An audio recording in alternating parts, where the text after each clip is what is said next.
이후에 여호와의 말씀이 환상 중에 아브라함에게 임하여 이르시되 아브라함아 두려워하지 말라. 나는 내 방패요 너의 지극히 큰 상급이니라. 아브라함이 이르되 주 여호와여 무엇을 내게 주시려 하나이까. 나는 자식이 없사오니 나의 상속자는 이 다메섹 사람 엘리에셀이니이다. 아브라함이 또 이르되 주께서 내게 씨를 주지 아니하셨으니 내 집에서 길린 자가 내 상속자가 될 것이니이다. 여호와의 말씀이 그에게 임하여 이르시되 그 사람이 내 상속자가 아니라 내 몸에서 날 자가 내 상속자가 되리라 하시고 그를 이끌고 밖으로 나가 이르시되 하늘을 우러러 무뼈를 셀 수 있나 보라. 또 그에게 이르시되 네 자손이 이와 같으리라. 아브라함이 여호와를 믿으니 여호와께서 이를 그의 의로 여기시고. 아멘. 네, 우리가 지난주에 봤던 14장에서 아브라함의 그 아름다운 모습을 여러분 기억하실 겁니다. 아브라함이 전쟁이 일어나고 그 전쟁에 롯이 사로잡히게 되죠. 그때 자기를 버리고 좋은 땅을 선택해 나갔던 그 조카 롯을 생각하면서 아브라함은 318명의 군인들을 데리고 그 롯을 찾겠다고 전쟁에 들어가죠. 있을 수 없는 전쟁이거든요. 왜냐하면 아브라함이 싸우겠다고 하는 사람들은 네 나라의 연합군이었거든요. 도저히 들 수 없는 싸움인데 거기에 아브라함이 롯을 찾아 나갑니다. 이것을 우리는 뭐라고 봤냐면 사랑이라고 봤어요. 사랑은 계산하지 않는다. 사랑은 무모하다. 그래서 아브라함이 롯을 사랑하다 보니까 이것저것 계산하지 않고 내가 나가서 전쟁할 때 이길 수 있을까? 우리가 지는 건 아닌가? 등등 이런 여러 가지 계산을 전혀 하지 않고 그냥 나가는 거예요. 사랑은 그런 거거든요. 그런 아름다운 모습. 그래서 우리는 이 사랑을 통하여 무모한 사랑을 베풀어 주신 예수님을 생각하게 됐죠. 또 하나, 하나님이 그 전쟁에서 아브라함에게 승리를 주십니다. 아브라함이 선택한 일을 하나님이 기뻐하신 것이죠. 그리고 전쟁에서 롯을 사로잡혔던 롯을 찾아올 뿐만 아니라 많은 전리품들을 가지고 왔어요. 그때 두 왕 중에 소돔 왕이 아브라함에게 전리품은 네가 다 가져. 사람만 돌려주고. 그렇게 해서 아브라함은 순식간에 어마어마한 거부가 될 수 있는 기회가 생긴 거죠.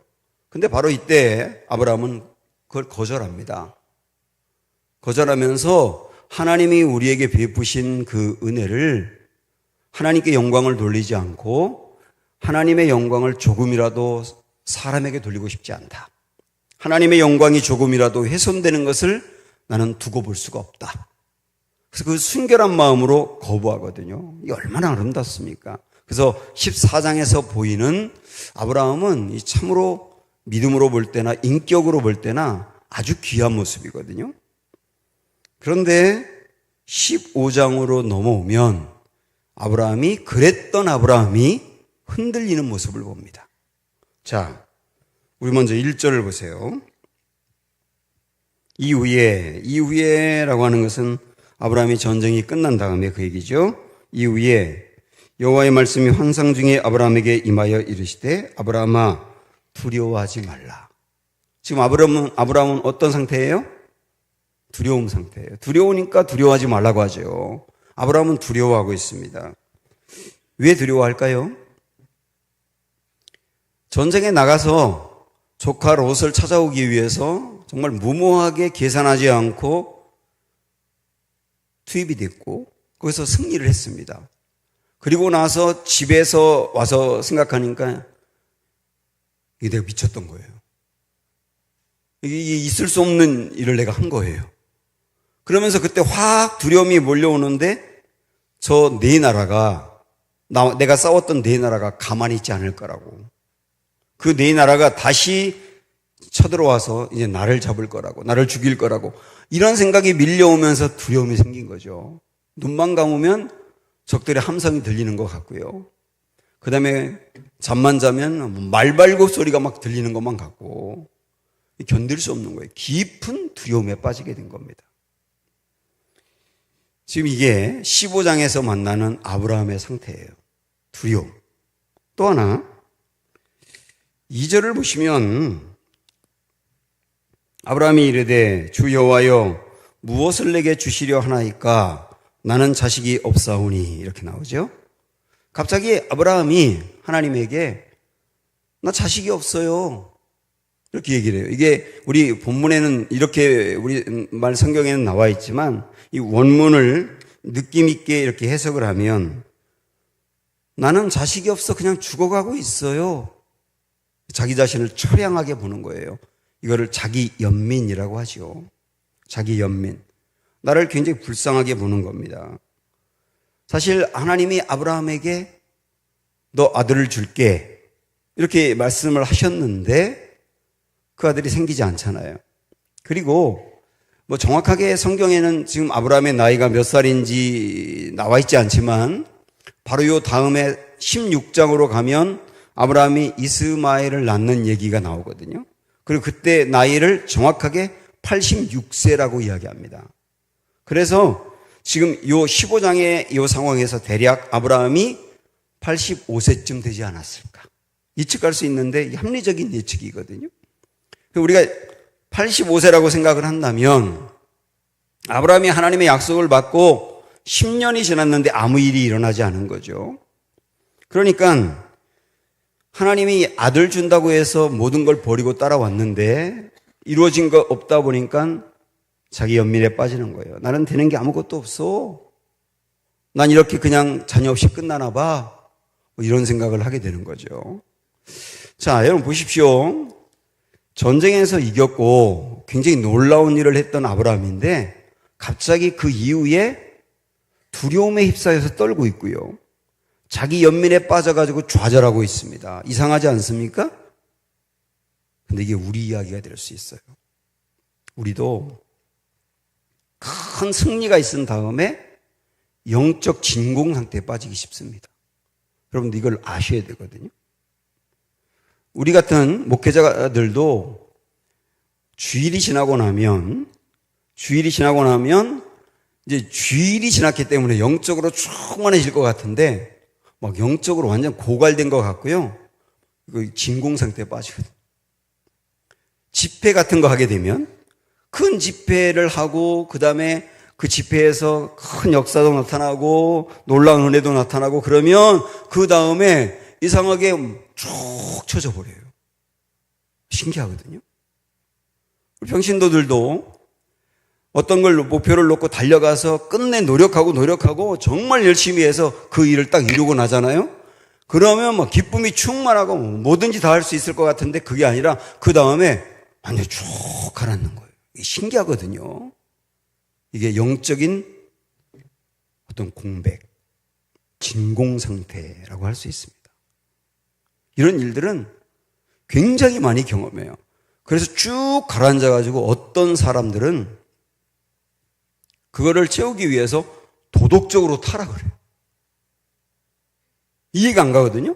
막 영적으로 굉장히 충만해 있던 사람인데 그래서 큰 일을 이루었는데 그 다음에 도덕적으로 타락한다고요. 이게 있을 수 없는데 그게 쫙 가라앉는 거거든요.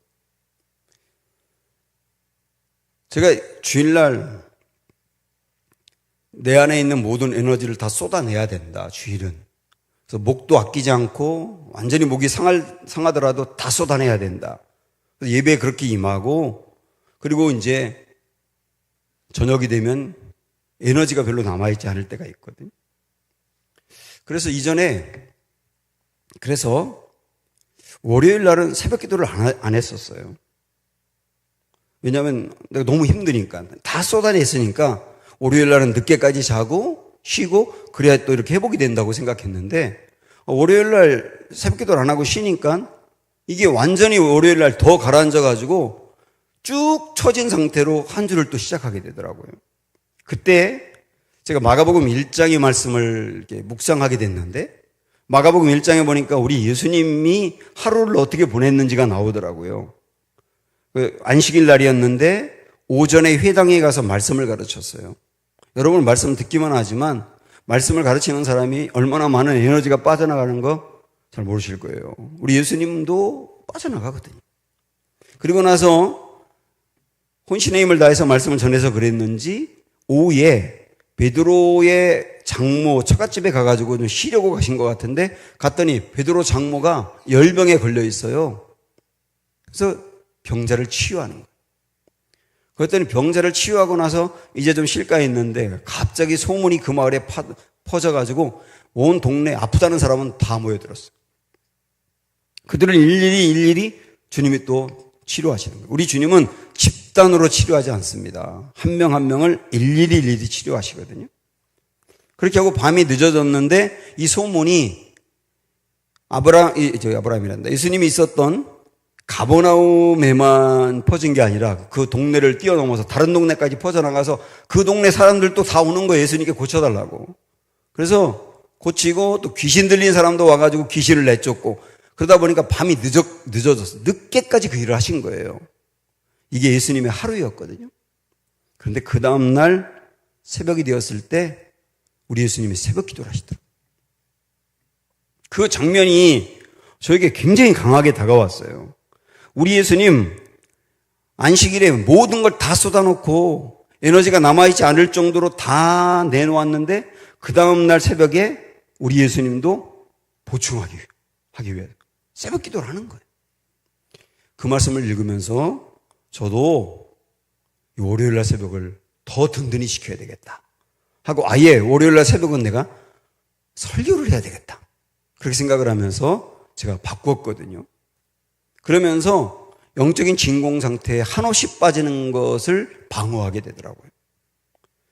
우리들도 이 아브라함의 모습을 보면 큰 일이 있고 난 다음에 열심을 쏟고 난 다음에 진공 상태에 빠질 수 있다. 그러다 보면 두려움에 빠지기도 하고 자기 연민에 빠질 수 있다. 이런 것들을 경계해야 된단 말이죠. 또 하나, 자, 이 말씀에 보면 아브라함의 또 상태가 하나 심각한 게 있어요. 2절 뒷부분을 한번 보실까요? 나는 자식이 없사오니 다음에 나의 상속자는 이 다메섹 사람 엘리에셀이니이다. 아브라함이 또 이르되 주께서 내게 씨를 주지 아니하셨으니 내 집에서 길린 자가 내 상속자가 될 것이니이다. 아브라함은 하나님의 아들을 준다고 하는 소망을 품었었는데 소망을 버리고 현실을 붙들고 있는 거예요. 하나님이 내게 아들 준다는 것은 이제 틀린 것 같아. 그러니까 내 집에서 길렀던 종 중에 엘리에셀이 똘똘하니까 엘리에셀을 상속자로 삼아야 되겠다. 여러분, 상속자라는 것은 재산을 일부 나눠주는 정도가 아니라 아들로 삼겠다는 거예요. 양자로. 그래서 내 뒤를 이어가게 해야 되겠다. 그래서 이 사람이 내 상속자가 될 겁니다라고 하는 말은 다르게 말하면 하나님이 내게 아들 주신다고 하는 그 약속, 그걸 기다렸던 소망을 포기합니다. 그 얘기예요. 저에게 이제 그런 일이 없을 겁니다. 이게 지금 아브라함의 상태란 말입니다. 소망을 버리고 현실로만 돌아온 아브라함이죠. 뭐 그도 그럴 것은 10년이라고 하는 긴 기간이 그냥 지난 거예요. 하나님이 약속을 하실 때 아들을 주겠다고 하는 약속을 하실 때 뭐 몇 년만 기다리면 된다 이런 말씀 안 하셨거든요. 당연히 약속을 들었을 때는 처음에는 당장 금방 될 거라고 생각하지 않겠습니까? 그래서 사라가 밥 먹다가 갑자기 웩 소리만 하면 병원에 약국에 달려가가지고 임신 테스트기를 해보는 거예요. 아무 일도 없거든요. 갑자기 또 사라가 속이 쓰리다고 하면 또 다시 달려가고 이렇게 몸이 으슬으슬하고 춥냐고 그러면 또 달려가고 그렇게 계속 반복적으로 하면서 달려갔다 실망하고를 계속 거듭거듭 하면서 이제 아브라함은 완전히 지쳐버린 거예요. 이제는 안 될래나 봐. 이렇게 되는 거거든요. 우리 얘기 같지 않습니까? 우리들도 14장 같이 굉장히 충만할 때가 있고 그때는 담대하거든요. 아브라함은요, 네 나라 연합군과 싸울 때 연합군 앞에서도 담대했어요. 그런데 지금은 적이 없는데도 두려워요. 신기하죠? 우리도 한때 내 앞에 문제가 심각한데 그 문제 앞에서도 담대했었거든요. 그런데 이제는 문제가 겉으로 드러나지 않는데 그런데도 마음은 쫄아가지고 두려울 밤에 빠지기도 한단 말이에요.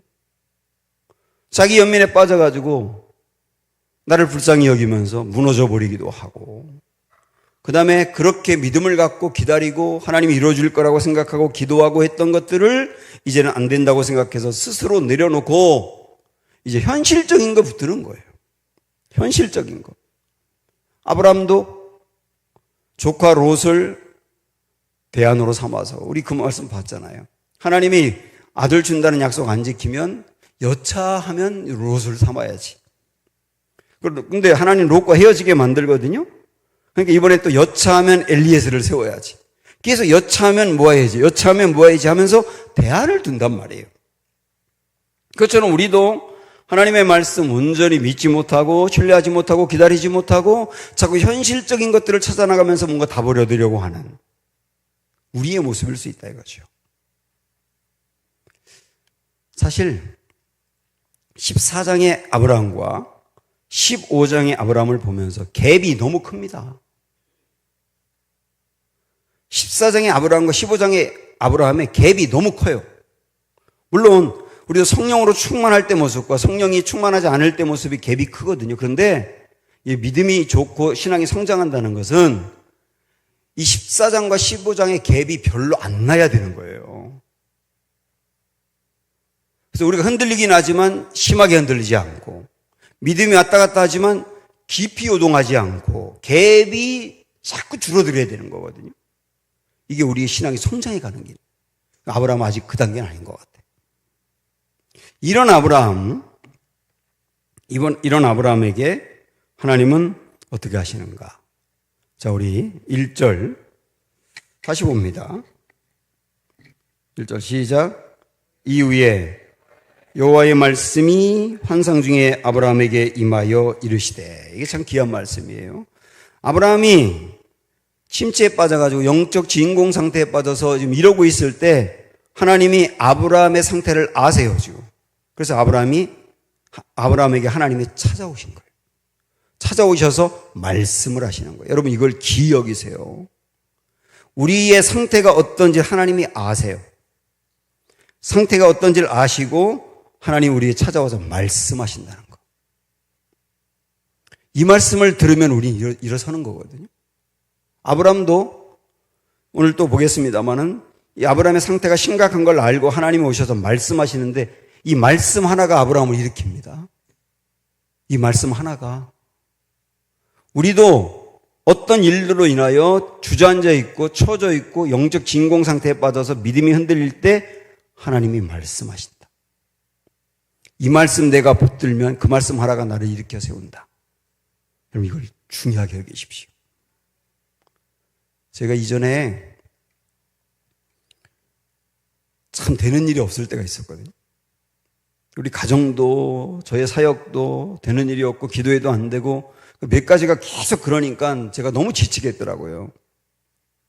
그래서 내 마음속에서 나 이렇게 열심히 하는데 하나님 너무하는 거 아니야? 그런 생각이 막 스멀스멀 올라오더니 그 생각이 저를 막 이렇게 휘감아 돌면서 저를 막 지배하니까 쫙 가라앉더라고요. 열심히 한들 뭐해? 이런 생각이 들면서 바로 그럴 때 그때 제게 주님이 주신 말씀이 로마서 8장 32절이었거든요. 자, 우리 한번 암송해 볼게요. 시작. 네. 저도 그 말씀을 암송 못했었어요. 근데 그 말씀이 저에게 강하게 다가오더라고요. 이런 얘기입니다. 하나님이 자기 아들을 아끼지 아니하시고 우리에게 내주셨잖아요. 우리에게 내주시니까 그 아들과 함께 우리에게 모든 것을 주시지 아니하시겠느냐. 쉽게 말씀드리면 아들까지 주신 하나님인데 못 주실 게 뭐가 있겠느냐. 그리고 그 다음에 제가 이 말씀을 묵상할 때 그 다음에 이어서 제 안에 들었던 생각은 그런데도 안 주신다면 안 주시는 이유가 있겠지. 그 안 주시는 게 나에게 유익이 되겠지. 이 생각으로 해석이 되는 거예요. 근데요, 이 말씀 하나가 저를 일으켰다니까요. 이 말씀 하나가. 이걸 레마라 그러지 않습니까? 나의 상태가 어떤지 내가 지금 어떤 심각한 상황인지를 하나님은 정말 잘 아신다. 그래서 나의 상태에 맞게 하나님이 말씀을 주신다. 여러분, 이 말씀 지금부터 놓치시면 안 되는 거예요. 그러면 하나님이 아브라함에게 주셨던 말씀은 뭘까? 1절 우리 다시 보는데 이렇게 말씀하죠. 이후에 여호와의 말씀이 환상 중에 아브라함에게 임하여 이르시되 아브라함아 두려워하지 말라 한 다음에 나는 내 방패요 그랬어요. 나는 내 방패요. 나 너의 방패야. 하나님이 왜 이 말씀하실까요? 지금 아브라함은 어떤 상태니까? 두려워하고 있으니까. 적들이 쳐들어와서 나를 사로잡아 죽이지 않을까라고 하는 두려움에 휩싸여 있을 때 하나님이 그에게 딱 적절한 말씀을 주시는 거예요. 나는 내 방패야. 나는 내 방패야. 또 걱정하지 마. 하나님은 참 재밌는 게 뭐냐면, 재밌다고 해야 될까? 우리가 어떤 일들로 인하여 흔들릴 때 하나님은 꼭 하나님이 어떤 분이신지를 알려주시더라고요. 우리가 막 흔들리고 힘들고 어렵고 막 그럴 때 이런 방법을 한번 써봐 이런 식으로 얘기하시지 않고 하나님이 누구신지를 꼭 말씀하세요. 그거 딱 붙들면 일어서는 거라니까요. 여기도 그러잖아요. 나 네 방패야. 너 저 사람들 두려워? 네 나라가 연합군이 쳐들어올까 두려워? 내가 네 방패인데. 이 말씀을 딱 주시는 거예요. 이 말씀이 아브라함에게 힘이 된다니까. 여호수아가 모세의 뒤를 이어서 이스라엘 백성들을 이제 이끌고 가나안 땅으로 들어가서 나라를 세워야 되거든요. 그 모세가 너무나 큰 사람이지 않습니까? 그 후임으로 여호수아가 세워졌으니까 얼마나 두렵겠어요. 그때 그 두려움에 가득 차 있을 때 하나님이 그가 어떤 상태인지를 아시고 그에게 딱 주셨던 말씀이 강하고 담대하라. 내가 모세와 함께 했던 것처럼 너와 함께 할 거야. 이 말씀을 받은 여호수아가 요단강을 건너는 거예요. 그리고 요단강을 건너서 그 다음에 여리고성이 딱 기다리고 있어요. 강력한 여리고성입니다. 그 성을 앞두고 두려움에 빠져 있을 때 이번에는 군대 장관이 나타나는 거예요. 그러니까 하나님이 군대 장관의 모습으로 천사를 보내시고 그 장관이 딱 우뚝 서가지고 무엇이 두렵냐고. 너에게 이 보이지 않지만 이런 군대가 있는데 뭐가 두렵냐고. 이 말씀을 주시니까 여리고성을 돌 수 있는 거예요. 그렇게 해서 여호수아도 그때 상황에 그때 마음이 어떤지 그때 상태가 어떤지를 아시는 하나님께서 말씀을 주시면 그 말씀 받고 말씀을 주시면 그 말씀 받으면서 전진해 나가면서 결국은 나라를 세웠다니까요. 나는 내 방패야. 그러십니다. 또 하나 1절 뒤에 보면 또 하나 뭐라고 말씀하십니까? 제가 뭐라고 말씀하십니까? 그러면 여러분 얘기를 해보셔야 이게 왔다 갔다 뭔가 되는 것 같은데 질문하고 꼭 대답은 나만 한단 말이에요. 1절 끝에 또 두 번째 뭐라고 말씀하세요? 너는 지극히 큰 상급이니라라고 말씀하시잖아요. 나는 지극히 큰 상급이니라. 우리 주님의 상급이 된대. 이 말씀은 왜 하실까 하나님이? 아브라함이요, 소돔 왕이 전리품 네가 다 가져가 했는데 정말 멋있게 저거 필요하지 않아요. 하나님 영광만 드러내겠어요. 딱 거부하고 왔거든요. 근데 영적으로 이게 쳐져버리니까 그게 아쉬운 거야, 그거. 그렇지 않겠어요? 이거 가져왔어야 되는데. 조금이라도 가져와서 용병을 샀어야 되는데, 이거. 아쉽잖아요. 저도 몇 달 전에 선거 때문에 서울에서 이렇게 여러 사람 만났는데, 그 선거에 나오는 분이 막 자기의 그 소망을 얘기하더니, 가고 나서 나중에 보니까 막 봉투를 주는 거예요. 근데 우리 친구들이 그 봉투를 받고 아무도 갖지 않고 이거 안 받습니다 하고 딱 그 식탁에 내려놨거든요. 이렇게 잡았다가 잡았는데 이게 굉장히 두껍더라고. 나중에 알고 보니까 이게 굉장히 많았더라고. 보니까 멋있게 딱 넣고 깨끗하게 이런 거 관심 두지 않고 가자. 그 차 타고 인천으로 오는데 받았어야 되는 거 아니야? 갑자기 이런 생각이 막 이 장난이 아니었는데 두께가. 사람이 그렇더라니까요. 응? 그래도 이 아브라함도 그거 받았어야 되는데.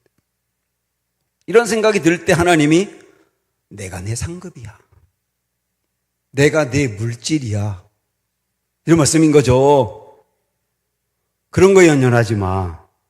내가 너의 물질이기 때문에 내가 너에게 필요한 물질 얼마든지 줄 수 있어. 하나님이 누구신지를 알려주는 거예요. 하나님이 누구신지를. 그러면서 담대하라 하는 거죠.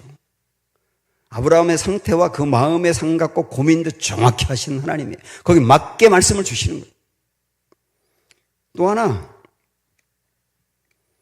아브라함에게 엘리에셀이 나의 자녀가 될 겁니다. 내 후사로 결정했습니다. 라고 말하니까 아니야. 하면서 하나님이 뭐라고 하시는지 보세요. 4절과 5절 시작. 여호와의 말씀이 그에게 임하여 이르시되 그 사람이 네 상속자가 아니라 네 몸에서 날 자가 네 상속자가 되리라 하시고, 이 말은 뭡니까? 내가 너에게 아들 줄 거야. 이 말씀 다시 하시는 거죠. 그리고 5절에 그를 이끌고 밖으로 나가 이르시되 하늘을 우러러 무뼈를 셀 수 있나 보라. 또 그에게 이르시되 네 자손이 이와 같으리라.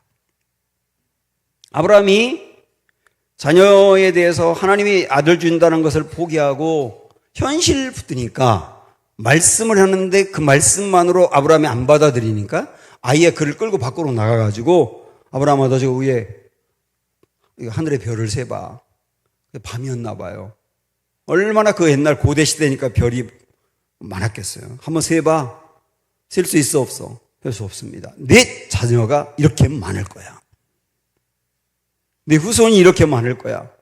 하나님이 이렇게 아주 실증적으로 시청각 교제로 보여주는 거예요. 하나님은 능히 약속을 이루시는 분이라는 거죠.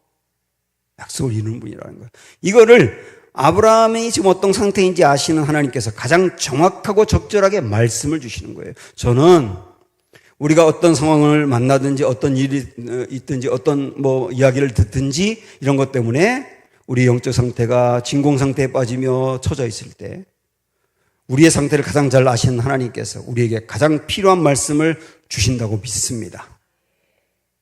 이 말씀이 여러분의 귀에 들리기를 축원합니다. 이렇게 흔들리던 아브라함에게 하나님이 어떤 분인지를 말씀하셨어요. 근데 실질적으로 많은 분들이 내가 심하게 흔들릴 때 하나님이 말씀을 주시잖아요. 그러면 그 말씀을 안 믿기로 작정해요. 내가 힘들고 어려울 때 설교를 듣는데 설교가 내가 지금 힘들고 어려운 상황과 내 마음에 딱 맞는 말씀인데 안 믿기로 작정한다니까요. 영적 진공 상태에 빠지면 그게 문제입니다. 이걸 극복하셔야 돼요. 하나님이 그 말씀을 왜 주셨겠어요? 아브라함은 어떻게 했나요? 6절 보십시오. 유명한 말씀. 6절 시작. 아브라함이 여호와를 믿으니 여호와께서 이를 그의 의로 여기시고. 귀한 말씀. 아브라함이 그를 믿었다. 하나님의 말씀을 믿었다 그 얘기죠. 안 믿었었는데 포기했었는데 하나님이 말씀하시니까 그 말씀을 마음으로 다시 믿었다. 다시 그 말씀을 믿었다 그 얘기예요. 여러분 다른 말씀 주신 게 아닙니다. 네가 이걸 안 믿는구나. 그럼 내가 다른 이야기를 할게. 그것도 아니고 하나님이 이전에 그 안 믿은 말씀을 또 주신 거예요. 그걸 다시 마음으로 믿었다는 거예요. 여기서 여러분 이런 생각을 한번 해보십시오. 하나님은 아브라함에게 믿음을 불러일으키기 위해서 얼마나 우리 하나님이 노력을 하셨는지 보셔야 돼요. 아브라함이 애굽으로 내려갔을 때 애굽에서 사라를 아내를 빼앗겼지 않습니까? 그때 하나님이 바로의 꿈에 나타나가지고 바로에게 정신 바짝 차리게 하고 사라 건드리지 못하게 하고 사라를 내놨잖아요. 많은 재물과 함께 아브라함을 보냈지 않습니까? 그 일을 아브라함이 경험한 거예요. 야, 우리 하나님이 엄청난 분이구나. 경험한 거예요. 그게 뭔지 아십니까? 아브라함에게 믿음을 불러일으키는 과정인 거예요. 오늘 우리가 아까 불렀던 찬양처럼 하나님이 우리 인생에 큰 일을 행하실 때가 있거든요. 큰 기적을 행하실 때도 있고요. 놀라운 일을 행하실 때가 있습니다. 항상 있는 건 아니라 할지라도 그런 일이 있어요. 왜 그런지 아십니까? 그걸 통하여 우리의 믿음을 불러일으키는 거예요. 하나님이 어떤 분이신지를 알려주는 거예요. 그 일을 경험했지 않습니까? 그리고 조카 롯이 전쟁에 사로잡혔다는 이야기를 듣고 318명을 데리고 무모하게 그 전쟁에 나갔는데 절대로 이길 수 없는 전쟁이었는데 그 전쟁에서 승리하고 돌아왔단 말이에요. 아브라함은 그때 또 하나님을 알게 된 거죠. 와, 우리 하나님 굉장하시구나. 수로 이기는 게 아니구나. 하나님이 역사하시면 불가능한 상황에서도 이런 일들이 일어날 수 있구나. 이걸 경험하는 거예요. 믿음이라는 건 절대로 한 번에 금방 생기는 게 아니라 믿음도 이렇게 누적된 것이 모아져서 믿음이 되거든요. 그러니까 이런 일련의 일들이 계속 경험이 되면서 그 안에 누적이 되다 보니까 그리고 그가 또 흔들리고 주저앉았을 때 하나님이 말씀을 주면서 이 말씀을 믿으라고 하니까 아브라함이 믿었다. 이 말씀을 통해서 우리는 알 수 있는 게 뭐냐면 하나님은 우리가 믿음을 갖도록 도와주신다는 거예요. 도와주신다. 어떤 땐 체험으로, 어떤 땐 말씀으로 도와주시는 거예요. 그래서 이 말씀 붙들고 나아가도록 역사하신다. 저는 우리 하나님이 지금도 그러신 분임을 믿습니다. 그래서 어떤 일들로 흔들리던 우리의 마음이 오늘 말씀 찾아와서 아브라함을 일으켜 세우신 것처럼 오늘 우리도 일으켜 세우고 다시 믿음 붙들고 굳게 달려갈 수 있는 은혜가 되기를 축원합니다.